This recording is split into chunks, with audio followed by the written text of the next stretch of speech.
Yes, and fun fact for you guys that don't know, when we thought of the Amazon, we thought it was just in Brazil, or we didn't really think about it, I guess. You just sort of associate Brazil and the Amazon rainforest. I've always associated the Amazon with just Brazil.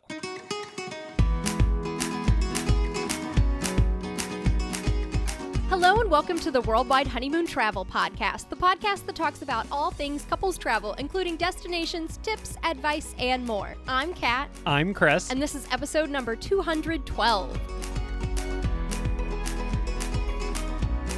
I wish that there was like a video recording. Why? You look beautiful. Oh, thank you. You do. You look very beautiful as well. Well, thank you. You're welcome. We're going out to a nice dinner tonight, so I made a bit of an effort and put on makeup. And I don't know about anyone else, but like I have not put on makeup that much at all for the past several years because of, you know, the panini. Girl, same. Yeah. And I think I have the same makeup that I have literally had since like 2017, 2016. And I know makeup expires, so I should probably get new makeup. I also like rarely wash my brushes, so... Hold on. It's probably pretty gross. Makeup expires?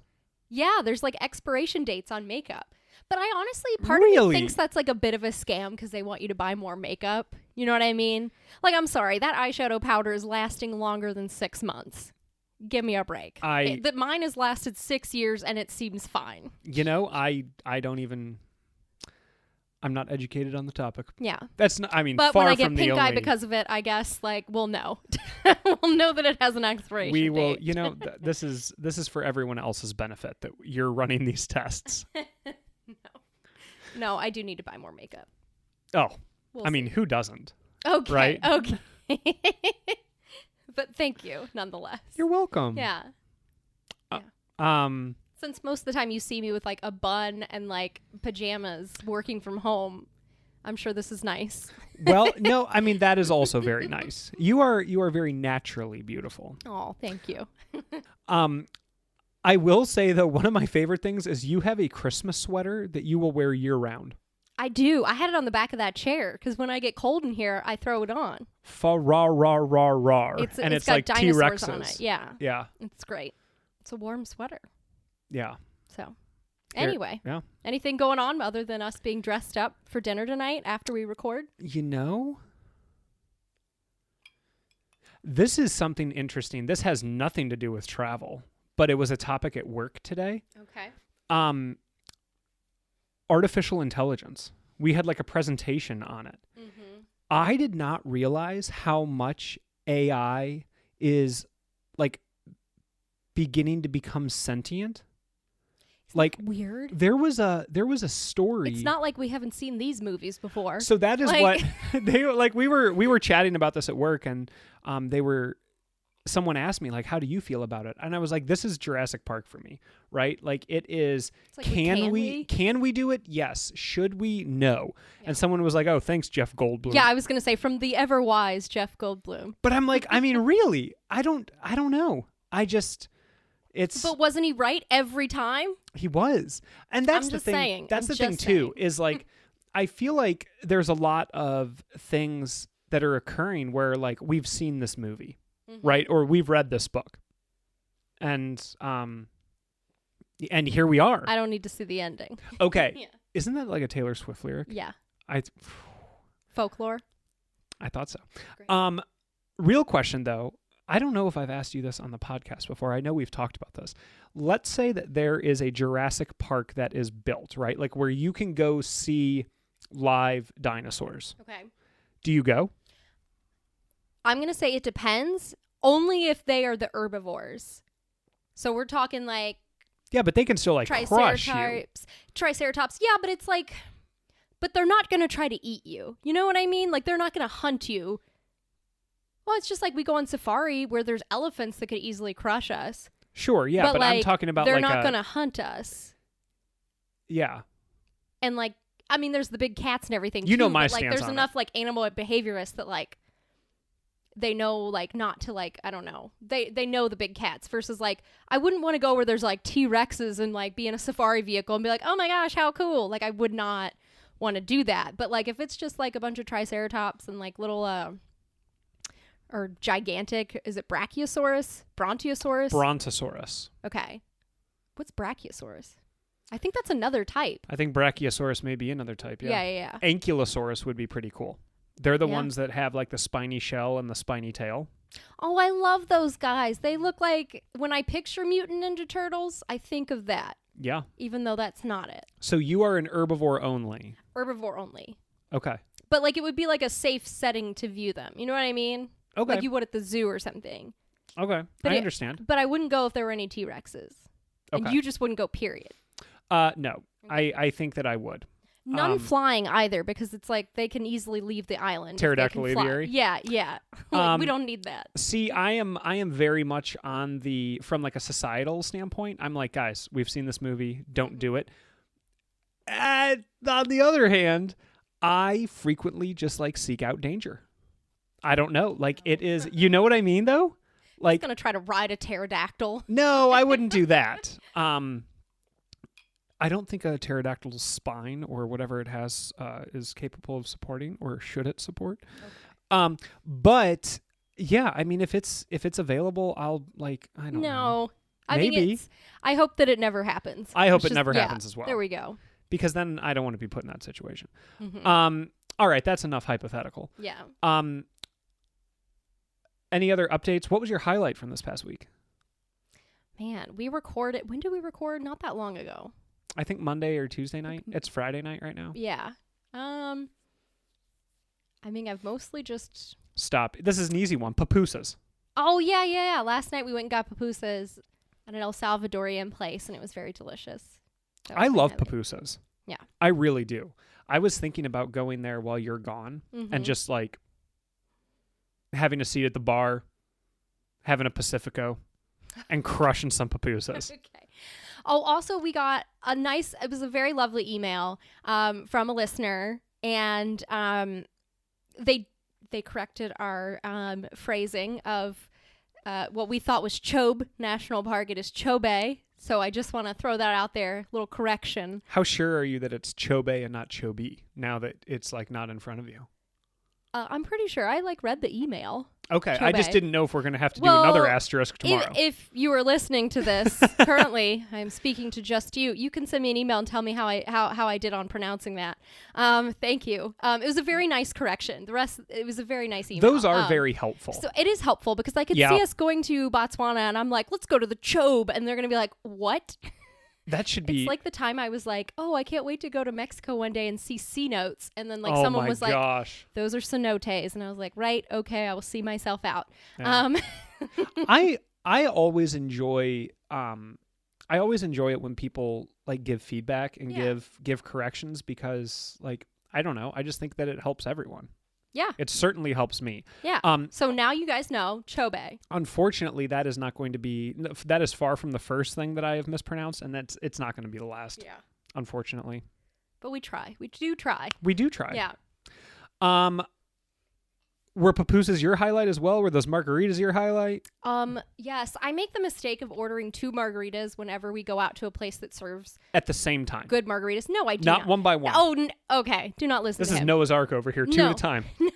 I have the first margarita usually before the meal, all right? Because there's a wait, we're just hanging out, we're eating our appetizer. Then the meal comes. I order a second margarita. I never finish the second margarita because by then I'm starting to feel it, and then I'm also finished with my meal and we're about to leave, and I'm drinking it much slower because I'm starting to feel it, and I'm like, why do I do this every time to myself?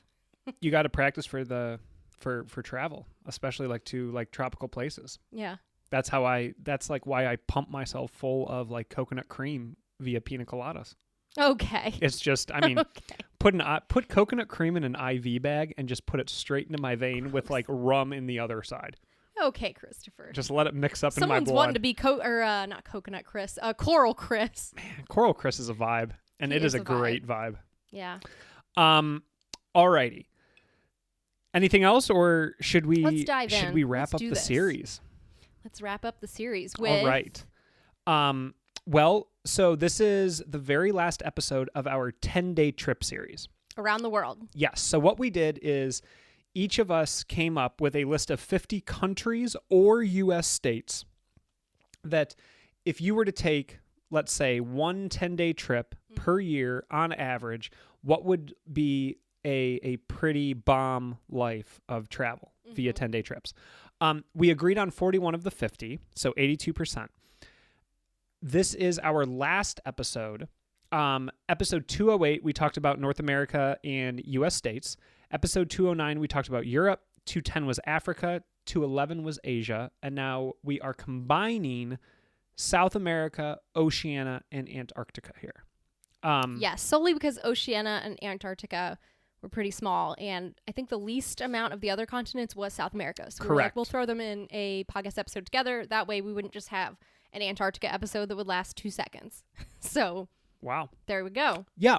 So here between South America, Oceania, and Antarctica, we agreed on everything on each of these continents. So and that's we because agreed. I'm right and you agree. That's true. We agreed on 6 countries in South America. We agreed on 2 in Oceania, and we both agreed on Antarctica. So let's go ahead and start it off. And our first one is Argentina. Yes. This is on my list definitely to go to because we've only been to Peru in South America. Why are you smiling? I was smiling because when you're like, this is on my list to go to. All of them are. I feel like every place is on a list to go to. Okay, we get it. Argentina, but is like pretty high up there, you know? Especially because the only South American country we have been to so far is Peru. Absolutely fell in love with it. We will definitely talk about that later in this episode. But spoilers. But Argentina is a place that I would really love to go to. I feel like it has so much. It has the exciting, vibrant city of Buenos Aires. Just lots of great food and architecture and the tango, you know, all of that stuff. And Buenos Aires would be lots of fun to check out. Then you have the wine region of Mendoza, and just you have the Andes sort of as your backdrop and lots wine of wine regions. Yes. In Argentina. Yeah. Yeah. But Mendoza is the one people, especially here in the United States, there's a lot of Malbec from, you know, Mendoza in Argentina. So we kind of think of that in our brains. But there are also the opportunity to stay at wine lodges. There's some really cool like wine lodges in Argentina and Mendoza. And that area you can take in that area that you can stay in. First of all, I love the Park Hyatt there. I really want to stay. It's like a 4 or 5 star hotel, really nice, and it's like super low on Hyatt points. So I'm like, one day we're gonna book that on Hyatt points, and I'm just gonna be like, this is a steal, and like get very excited about it. So that's just a random thought of mine. But anyway, there's opportunities to go hiking in the Andes there, to sip wine, to do biking wine tours where you get to bike through the vineyards. Then you have the beautiful actual town of Mendoza, and then the opportunity to stay in a wine lodge while you're there too. So you could probably spend 10 days just doing Buenos Aires and Mendoza, or adding on Iguazu Falls as well. And that would be a perfect 10-day trip. Another great 10-day trip could potentially be Buenos Aires and then going to Patagonia and Ushuaia. Somebody's going to correct me on that. That's fine. But that's kind of where you would board a ship to Antarctica, but it's kind of like the end of the world or something is what they kind of call it. And Patagonia. So lots of great trekking, obviously, in that area. That could definitely take up that amount of time, especially if you add on Buenos Aires on top of it. This was a country that is kind of similar to China for me in the last episode, where it's an obvious choice, but it's also one where there's like so many different 10-day trips that it's challenging to pick like which one you want to do, right? For Argentina? Yeah. I honestly feel like the first one that we would do, I really like the idea of going to Mendoza. I really enjoy doing wine regions around the world. You do? Okay. The sarcasm is thick. But I also really want to see Mendoza and then Iguazu Falls. Yeah. So I feel like a good 10-day trip would be that, because I really want to dive into Mendoza and like do some of the Andes trekking and like that would be pretty the sick. Wine and all that stuff. But yeah. Second trip, Patagonia for sure. Nice. What's next? Next is Brazil. And I'm going to start off with something that you already mentioned because it borders both Argentina. Well, it's on the border of Argentina and Brazil, and that is Iguazu Falls, right? Iguazu Falls is the largest waterfall system in the world. I feel like that alone like warrants. I've said this on past episodes, but like anytime it's like the largest or the tallest or what have you, sign me up. The Amazon rainforest. Also, I mean, we'll talk about that a little bit more with Peru because we went to the Amazon in Peru. Yes, and fun fact for you guys that don't know, when we thought of the Amazon, we thought it was just in Brazil, or we didn't really think about it, I guess. You just sort of associate Brazil and the Amazon rainforest. I've always associated the Amazon with just Brazil. Yeah, like I don't that's know if what that's you like think a of. yeah. But the majority of the Amazon rainforest is in Brazil. Sure. You don't realize that it also is in other countries such as Peru and Ecuador and things like that. So, and Colombia, I believe, as well. So it's in quite a few places. Yeah. And just, I mean, the wildlife in the Amazon is just absolutely incredible. We were lucky enough to see jaguars. I love saying it like that. A jaguar. Jaguars. We did not see a tapir, but I would love to see a tapir. Yeah. I mean, all of the birds, the insects were really cool in the Amazon. So just, I mean. Remember when we were told not to touch anything? And without like permission or any like, yes. you know, the guide. And this one lady is pulling down this leaf on a night hike and she's like, what is this bug? And then we found out it was an assassin bug. And we were like, oh, maybe don't touch that. Maybe don't touch anything. Yeah. Maybe also, don't swing on vines. To be fair, the guide was like, yeah, it'll be fine. It was. And then you fell on your butt and it was actually really funny. Well, there you go. Also in Brazil, Rio, right? You think of Brazil, you think of the beaches. But within Rio, there's a peak called Pau de Açúcar. Mm-hmm. And this peak has a cable car. And there's like panoramic views of Rio, of the area. Like it's if you look it up online and if you look up some of the pictures there, it's just gorgeous. Mm-hmm. So I think that not only would Rio be a lot of fun, but also to see it from that that vantage point would be pretty especially because neat. there's all those mountains too. It's like mountains to see and it's beautiful. But yes. I think it would be a fun place to celebrate New Year's and our birthdays basically because we're right at the beginning of the year. Because I've heard the like, if I can talk, the Copacabana beach is just all sorts of fireworks and stuff. But instead of actually going down to the beach and in the crowds, you can stay at a hotel with views and like get to enjoy that celebration, which would be a ton of fun. Absolutely. Brazil is high up there for me. Yeah. What is number 3? Number 3 is Chile. And there's always the exciting city of Santiago. But then again, it's kind of like Argentina in the fact that it also has Patagonia. And then it has the wine regions. And what's the wine region that you really like from Chile? I mean, there's a lot. I really like Maipo Valley. There's also that's the more popular one. Yeah, Colchagua is also pretty popular. Iquipo. Mm-hmm. Yeah, there's a lot, and for good reason too. Mm-hmm. Great wine, and you said it's known for Cab Sav. Maipo Valley, I want to say, is Cab Sav. Yeah. So again, I'm rusty on my wine knowledge. This is not good. I know. I helped you quiz you on this, and I was like, I know Chile was on there. There's definitely wine. Oh my regions, gosh! And yes. I believe it's closer. It's kind of close to where Mendoza is in Argentina. Yes. At least the same latitude. Yep. So that makes sense. But great wine regions as well there, sort of in the mountains, beautiful area. Then you have Patagonia, of course, some more trekking. So you have Torres del Paine. I'm working on my pronunciation here. Torres. Okay, well. Can you roll your R's?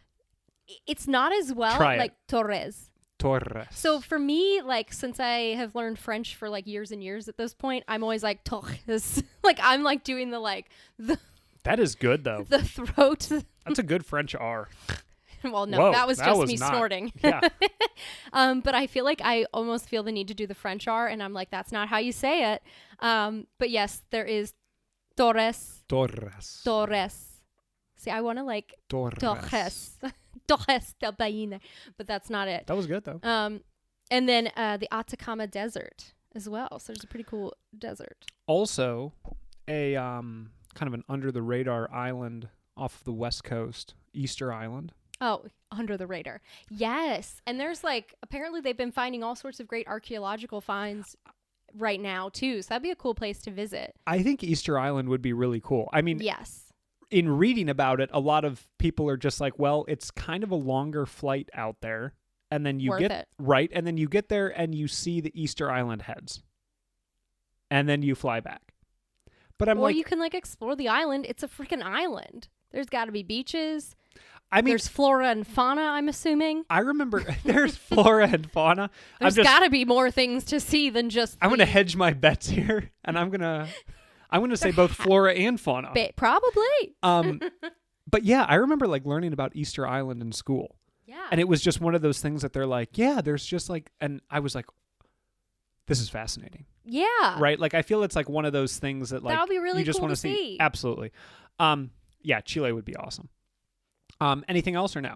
I think that's it. All right. But Chile, I think you could actually see a lot of Chile in 10 days between Santiago, the wine regions, and Patagonia. Yeah. Just kind of stick to those areas a little bit. You could definitely you probably couldn't make it all the way out to Easter Island unless if you made it more of a, like, you drop another thing and then you just go straight to Easter Island and back. Yeah. Yeah. Number 4 is Colombia. Mm-hmm. This is the one that got away. This is we had a beautiful 10-day trip planned. We had a lovely 10-day trip planned to Colombia. Do you want me to line out what that was? Go for it. Okay. Yeah. Well, we were supposed to go at the beginning of April in 2020. As you can imagine, that did not happen. But originally we were going to fly into Bogota. Then we were going to fly into the wine region, or not wine, sorry. I've been talking about wine so much. The coffee region, so like the Salento area, and spend a few days there and go see the tallest wax palm trees in the world, as well as stay at a coffee farm and explore that area, enjoy the coffee, just really get into that. And then we were going to go to Cartagena and go to the, I think, Rosario Islands and see the beach and go to Old Town Cartagena and just explore that whole area before flying home. So that was sort of our 10-day trip that we were going to do in the first time in Colombia. Museo del Oro. Is that in Bogota? That's in Bogota. I thought so. Yeah. Museum of Gold. Yes. Yes. And there's also, this was not on our itinerary, but there is the Caño Cristales. In the Amazon? That is, that's the River of Five Colors. Yeah. Also called the Liquid Rainbow. I wanted to do that, but I don't know if we were in the season for it, because I think it was like throughout the summer, but also we didn't have time for it. But again, if you want to do that instead of going to the coffee region, because we were very excited about that at the time, and we sort of got a taste of that when we went to Costa Rica and stayed at a coffee farm and in there in 2021. But yeah, I feel like Colombia, you could definitely do the trekking in the Amazon, Tayrona National Park. I was going to say all of the national parks. Yeah. You're better with Spanish. Tayrona. Yeah. National Park. I love Spanish. Beautiful beaches and stuff. Yeah. Yeah. Colombia was one that, like I said, it was on our list. It kind of got away. I hope we can go soon. We'll see. Yeah. And it's tough because, there's so many places that we want to visit, right? That was kind of like my joke with when you were like, Argentina's on the list. Like, everything's on the list. That's true. I feel like Colombia might be up there because we were supposed to go. You know what I mean? Like, I feel like, where else are we supposed to go in 2020? Aruba, we had plans to. Well, that was just sort of a backup because they were letting people in, and we were like, oh, maybe we can do that. And then we were like, never mind. This is like all these surges. It was crazy times in 2020, but I know we were going to go to Colombia, and then I think we were going to do like 2 weeks somewhere, but I can't remember. Japan, maybe? Maybe. I don't can't know. remember either. But yeah. What could have been, it didn't happen. It will happen. It will happen. I'm manifesting. Number 5 is Ecuador. And this is a country we hope to go to soon. Ecuador is obviously known for the Galapagos.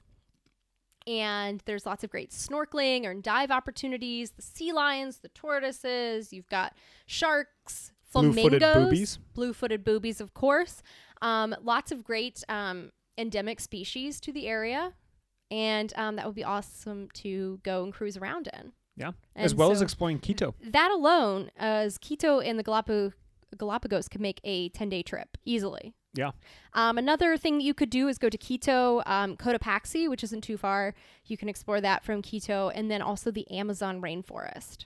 Yeah. So again, more Amazon there. I've had a friend that did do the Amazon in Ecuador. She said that it was mostly, what she saw were mostly bugs and like stuff like that. She was like, it was still cool, and like the flora was fantastic. And she said there was lots of bugs and stuff, which were cool. But yeah, it was another chance to go to the Amazon rainforest would be cool. Yeah. So, number 6 is still my favorite country that I have ever been to. Is it yours as well? Yes. Peru. I believe we did a 10-day trip. We did, and I have a whole blog post about how to spend 10 days in Peru. Yes, there are also multiple podcast episodes about Peru. Yes. But we started in Lima. Mm-hmm. We spent time in the Amazon rainforest at Tambopata Research Center. Yeah, and we spent 3 nights. We did. In the Amazon. Absolutely incredible. Yeah. Again, like we said, we saw jaguars. We saw tons of capybara. I don't know if y'all have been on capybara TikTok yet. It's a wild place. It's fantastic, and I need to dig up videos. I'm sure we have videos somewhere of capybara. But the Colorado clay-lick. We saw scarlet macaws. We saw green macaws. We saw blue and yellow macaws. We saw scarlet macaws try to eat our butter in the morning. Yeah. Crocodiles. Yes. Well, what are they called? Caimans? Caiman. Yep. Caiman, bats. Yep. What was, oh gosh. I forgot what the animal was. But we saw a guti. Yep. We saw a guti. We saw a hoatzin. Hoatzin. Yep. Yeah. It was just incredible. Cool stuff. The Amazon was... It was one of those experiences. It's kind of like safari, but you feel like you're more in it, if that makes sense. Yeah. Because, Tambopata Research Center, it was in it. In the middle of it. Yeah, it's a 3-walled lodge. So yeah, one of your walls, you only have 3 walls in your bedroom. So one wall is just open to the jungle. Awesome. Yeah. Awesome stuff. And then after the Amazon, we did the Sacred Valley. Mm-hmm. We did Machu Picchu, and we hiked up Rainbow Mountain. Yes. And we spent, I think, a full day in Cusco. We did about a day and a half in Cusco just to sort of adjust to the altitude and explore Cusco because it's a beautiful, beautiful city. Yeah. Yeah. But and I feel like we got a really, really good taste of Peru, but we also kind of scratched the surface. We didn't see the Coca Canyon. We didn't see the Nazca Lines. Lake Titicaca. Yeah. There's so... The Amazon in the northern part. Yeah. So Iquitos. There's so many reasons to go back. That alone could be another 10-day trip. Would be Iquitos, Lima, Cusco, Machu Picchu. Yeah. And maybe Coca Canyon or Lake Titicaca or something. But I enjoyed our trip. I felt like we got a great feel of Peru while we were there. I fell in love with the country. The people were wonderful. And I loved Cusco. Cusco was such a vibe. No, it was such a cool place. Fell in love with it. Cusco is way up there for me. Yeah. All right, so that is it in South America. So 6 countries in South America: Argentina, Brazil, Chile, Colombia, Ecuador, and Peru. Now we're in Oceania. Yep. Yeah. And we have 2 countries here, and the first is Australia. Of course. Australia, I think, you could definitely do a lot of time in. Australia is gigantic. But I think most people, if they're going to do a first-time trip to Australia for 10 days, you're probably going to do something along the lines of Sydney, Cairns, I think is how they pronounce it, the Great Barrier Reef, and maybe Melbourne. So that's probably what you do. Maybe if you have some extra time, you can go and do the Great Ocean Road. That's certainly something that would be cool. And then maybe on a return visit for 10 days, the Outback would be fantastic. There's wine regions, I think, in the southern part of Australia. What is that called again? What is what called the southern, again? Outside of Melbourne? There is, the southern region of Australia. That is a wine region. There's the Barossa Valley that's in Australia. That's the one. Was that the one you were thinking of? I think that's the one I was thinking of. Yeah. Syrah? Yeah. Yep. Shiraz. Syrah. Isn't it Shiraz? It is whatever you want it to be. That's true. It's the same grape. It's just said differently. I also think that if you're a big Steve Irwin or the Irwin family fan, there's the Australia Zoo, and then you've got the Gold Coast and things like that. And Kangaroo Island, Tasmania could be its own 10-day trip. I was going to say Tasmania, yeah. Yeah, so lots of great options, but I will say that probably a first-time visit to Australia, you're definitely going to do Sydney. You're going to see the Opera House, try the coffee. I've heard so many great things about coffee in Australia that I'm I just want to go to a coffee shop and just drink coffee. Really? I don't know why. So much so that Australians on TikTok will complain about the coffee here. And I'm okay, if you go to Starbucks, it's not nearly as good as a local coffee shop. But apparently they've got some fantastic coffee shops. And Man. That's certainly on my list as like a random thing that I would like to do in Australia is just drink coffee. I don't know. And then go to the Great Barrier Reef. So this is interesting. So And we melon. recently had friends go to the Great Barrier Reef. Yeah. And when we took our intro to scuba course, our tri-dive, I was talking to a coworker who dove in the Great Barrier Reef. So the friends that just went, they said that they would actually have spent more time out there. And I think that they did either 2 or 3 days. Like you can do it as like one day as a snorkel trip. You can. Yeah. The coworker who scuba'd out there, he said that really what you want to do is if you can swing it, do a liveaboard. Mm-hmm. So take it that way. And he actually said that while they were scubaing, one person in their party was snorkeling, and when they were kind of comparing notes, the snorkeler saw just as much as the scuba diver. Oh, wow. He was like, it was that's cool. It was just stunning. But you save a lot of time from going out to the reef and back and out to the reef and back if you can just say, we're going to spend time out on the reef. So, yeah. I mean, that's way up there for me. Yeah. The other country that both of us agreed upon in Oceania is New Zealand. Mm-hmm. I feel like this is just a nature lover's paradise. Yes. Tons of national parks. So you have Mount Cook National Park, which has the highest mountain in New Zealand, also some of the largest or longest glaciers. You have Fiordland National Park, hiking, kayak, fjords. You also have the big treks, right? Like the Milford Trek. Mm-hmm. And then there's also Abel Tasman National Park, which I believe is their smallest national park. But again, you have the water sports. You have the cruising along there. Like they have a lot of like whether it's day or evening cruises. There's also the opportunity to skydive. Apparently that is a very popular area to skydive. I also think there's the highest bungee jump in the world or something. The Queenstown, I want to say. Yeah. Because Queenstown is like one of the world's capitals for adventure. Yes. But it's also worth going to like Auckland and Wellington and things like that. Sure. Yeah. You also have some absolutely banging wine regions. Mm-hmm. Central Otago, known for Pinot Noir. As a Pinot Noir like stan, like that's my favorite. You love Pinot Noir. Like if you're gonna, Pinot Noir from like the Willamette Valley, Burgundy, Central Otago, all about it. You're good. All about it. Also Marlborough Sound. There's a lot of New Zealand Sauvignon Blanc that is coming from Marlborough Sound. That has become huge over the last couple of years. It has. Yeah. I love it because it smells like if you pick a tomato and you like rip a leaf, it smells like tomato leaf to me.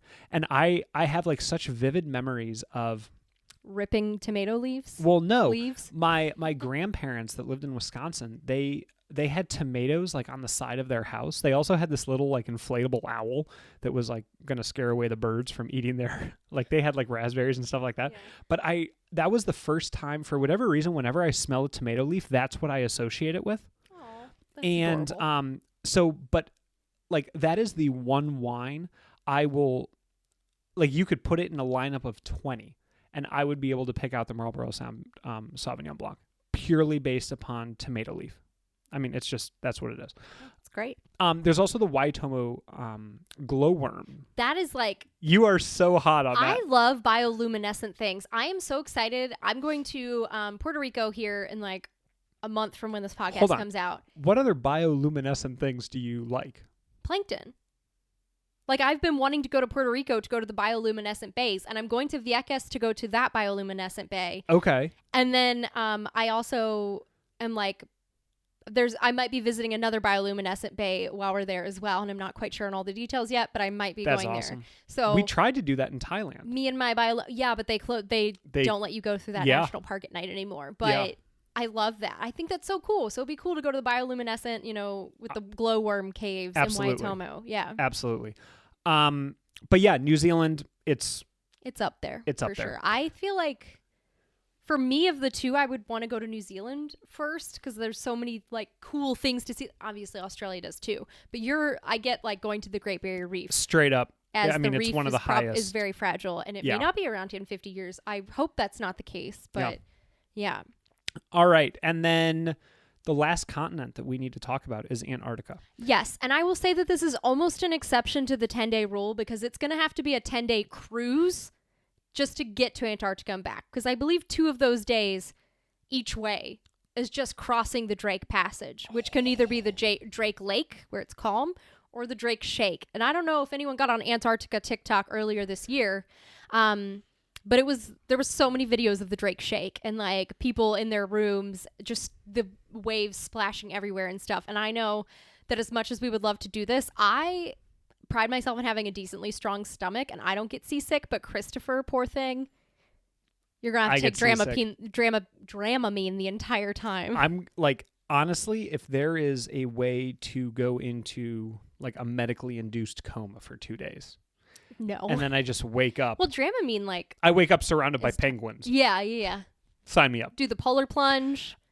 You can do that. They tie you to a string in case if, like, you're not able to really swim back. They, like, pull you back. I would be. You do the polar plunge. You can do kayaking. You get to make touch on the land and see that. The penguins. There's whale watching. And you also learn a lot during that time. Because if you go on a boat that has, like, an expedition cruise, they have a lot of scientists on board and people that are teaching you about things happening in the in Antarctica and stuff and the sea life and all the creatures that live in the area. So that's really cool to learn. That would be one of the big draws for me because both at Tambopata Research Center in Peru and at Playa Nicuesa in Costa Rica, we attended seminars with scientists that were staying there, and it just heightened the experience. Yeah, because you learn a little You're bit. You're learning way more about the area. I really liked school and like learning, so like it's really fun to get to sit in the classroom again and sort of be educated on a new topic. Yeah. You know? Antarctica is one of those where it's like, oh man, like how high do you put it on the list, right? Because because it's not cheap. It's not cheap. And it takes a while. It's kind of that it's that time, money, health triangle, and you kind of need all three, right? It has been pretty high on my list though. Ever since we ran the Little Rock Marathon in 2019, and I remember at the expo, some guy had on an Antarctica Marathon quarter zip. Do you remember this? And I was just wanted the medal and the quarter zip. No, I was no. I was talking to him, and he was like, "Yeah, it's like you run from research base back to starting point, research base back to starting point." But he was like, it was unreal. Like it's just he was like, you really kind of feel like you are someone like heading west, right? Like it's like a frontier, it's the last frontier. Yeah, in on Earth. I guess the deep sea, but sure, but like on land. I mean, Antarctica to me is a like, you want to do it. Yeah, you want to do it. Yeah, and it's like, okay, you got to get the last continent. You know what I mean? Yeah, I know what you mean. I also just think that there's always something about it when you're traveling and like you're looking in every direction and you're like, man, I'm such like, I feel like it would be like one of those humbling locations. Like, yeah, like we all get like so tied up in everything, but like you look around and you're like, man, I am like a small speck.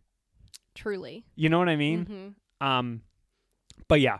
So in sum, South America, Oceania, Antarctica, we had Argentina, Brazil, Chile, Colombia, Ecuador, Peru, Australia, New Zealand, and then ended with Antarctica. Yeah. And that is the end of our 10-day trip series. And I will say that Fiji was definitely in kind of an honorable mention. Unreal. The chance to go, diving with stingrays and like the islands and the beauty and the beaches and all that stuff would have been a lot of fun too.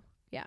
Yeah, I really enjoyed this series. I did too. This was a lot of fun. I like the series that we do because I really like the 2 weeks on a continent series. That was a lot of fun when we did that.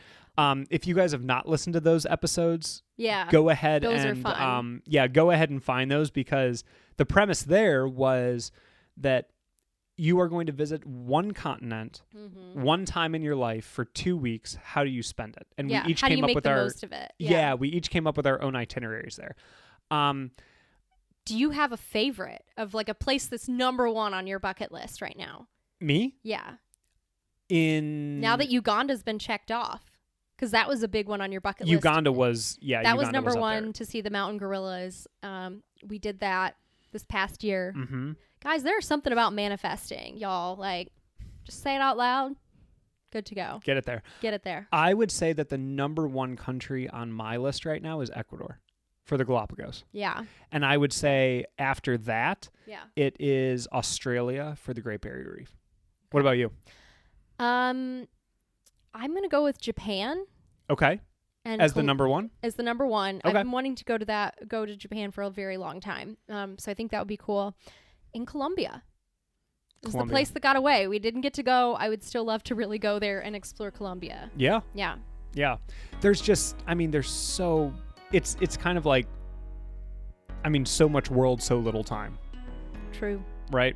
But here we are. Let us know your thoughts, everybody. What are some of your favorite destinations that you think would make a great 10-day trip?